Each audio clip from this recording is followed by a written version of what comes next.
Hi everyone, my name is Kayla Alrweni, and I will be talking about assertiveness today. So according to Bolton, there are three styles of people in this world. The first style is submissive. A submissive person lacks respect for their own needs and rights. Assertive.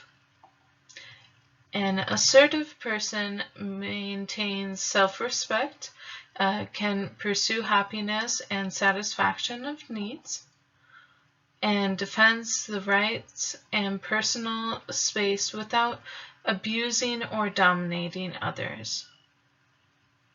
And finally, an aggressive person.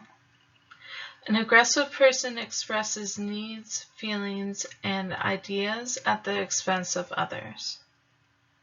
So please take a moment and pause this video to think about the style of person that you most closely relate to.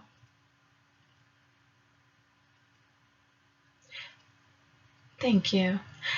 And so I would say that I most closely relate to a submissive style of person. And I would say that that is where my safe space would be. That is where I feel most comfortable in being. But I am trying very hard to become more assertive and really stand up for my own wants and needs and stand up for myself, basically. And so that is why I chose this project, because I feel like being assertive is a very important skill set. And so please join me in learning a little bit more about assertiveness and how you can become more assertive. So assertiveness explained. So assertiveness includes verbal and nonverbal behaviors. It helps you maintain respect, satisfy your needs, and defend your rights. And assertiveness avoids dominating, manipulating, abusing, or controlling others.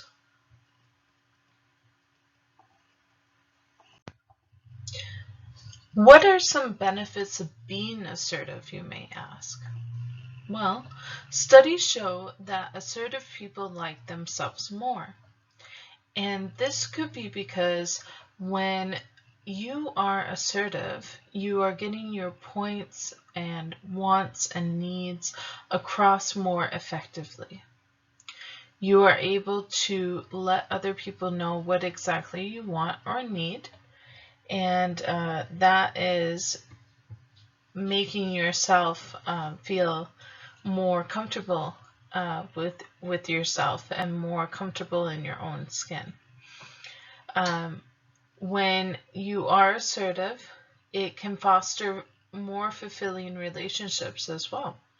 And so when you are communicating that you don't like something to be done, or that you would rather something else be done, then this is really getting your point across, and you're not hurting the other person, but you're just letting them know what exactly you want and need. And this helps with communication, which therefore helps when you have better communication, you have better relationships. And so assertiveness also reduces fear and anxiety, and it fosters independence. And so once you become assertive, your fear and anxiety are going to lessen because you know exactly what you want and need, and you're not being submissive. You're not letting people just walk all over you. and really control the conversation. You're just saying exactly what you want or need and getting your point across effectively. And so this fosters independence because you are able to get your point across and you're able to let people know if you will or will not be participating in things that they want you to participate in. This will help you feel like you're able to really control what you are going to do. And for example, when you are a submissive person, if someone asks you to do something with them, you may say, well, I would love to, but I really got to finish my homework first, and I have to take the dogs out for a walk, and I have to go and give the kids a shower and feed them, and I just have so much things to do, but after I finish, I would love to. And that would be like a submissive person. But if you were assertive, you would just say, no, I won't be able to. And leave it at that. Or, I mean, if you're really feeling like you need to, you could say, no, I'm not able to because I have a lot of things going on. But you're still saying no. And that is the main point here, is that you're still getting your point across and you're still standing up for yourself. And therefore, you would be more independent. Now, with every good thing, there is potential downfalls. So, what is the price of being assertive? Well, assertiveness can cause disruptions in one's life, especially if people are not used to you being assertive.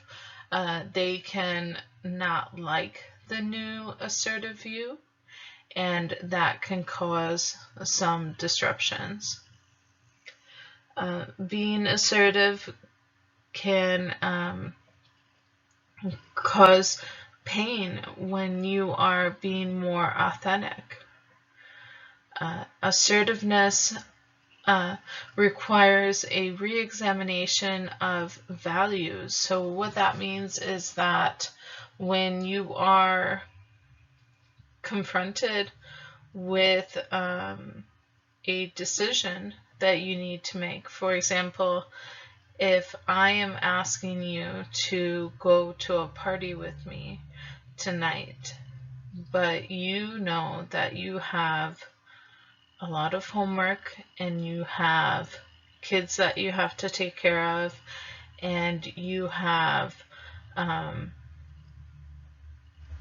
house that you need to clean and different things like that, then you need to make the decision. Are you going to stand up for your priorities, which would be your house and your kids and homework and all the things that you need to take care of, or are you going to become submissive and really go with me because I just keep asking you and keep pushing you, and I'm like, oh, come on, it'll be really fun, you can take care of that stuff tomorrow, come on, you're gonna miss out, things like that. And so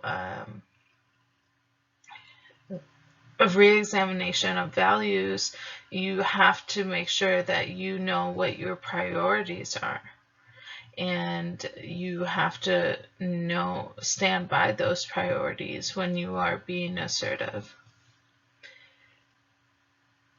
And finally, being assertive can forego over-reliance on submissive and aggressive behaviors. So like in the last example here, where we were talking about going out to a party, when normally you may be submissive and give in, and now you want to be assertive and say no. Or you may be aggressive and get mad at me for keep pushing you towards that behavior. Being assertive would just say no in a way that would not hurt my feelings, and also in a way that would still have respect for me. Bolton talks about a 3-part assertion message, and in this assertion message, there is criteria. And so the first criteria is that there is a high probability that the other will alter the troublesome behavior. And there's a low probability that I will violate the other person's space. Little likelihood of diminishing the person's self-esteem. Low risk of damaging the relationship. Low risk of diminishing motivation.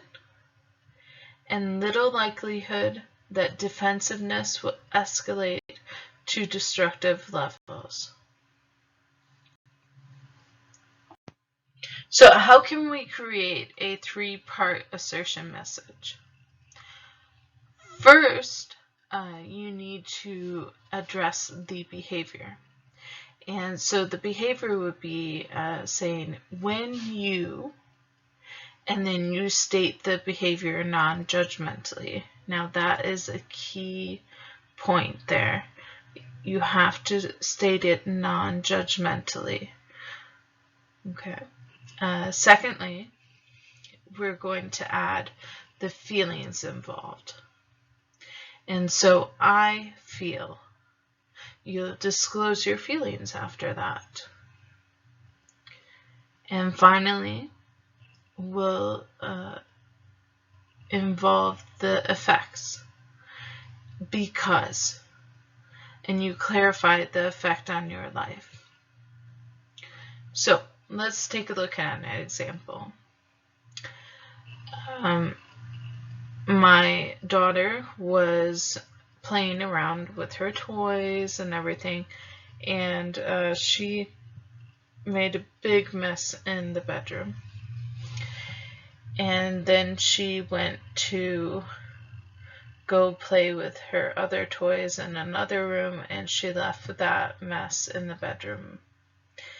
And so I told her, when you leave your toys laying on the ground, I feel annoyed because I have to spend more time picking up after you. Now this may sound funny at first, it may sound weird, it may feel weird to actually voice these concerns, but I would like you to please pause this video and try it out for yourself. What is a good example that you have been able to come up with?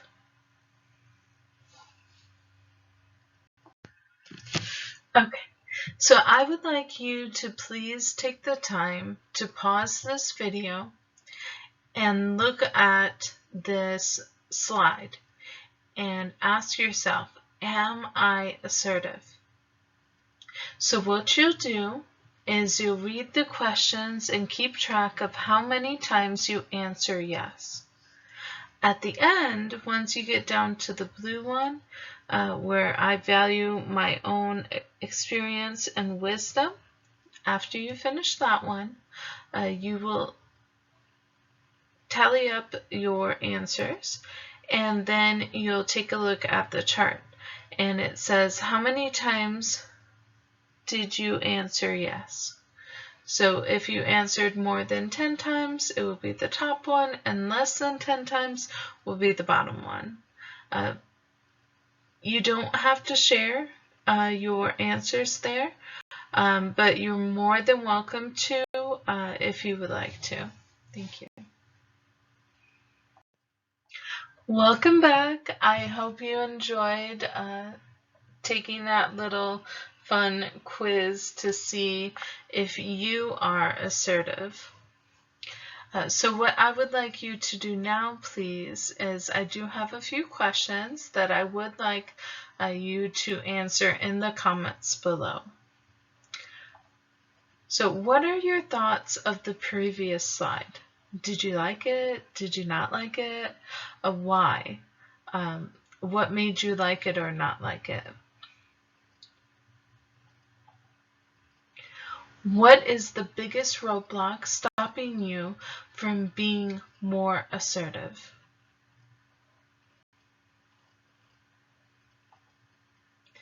And what steps will you take to become more assertive?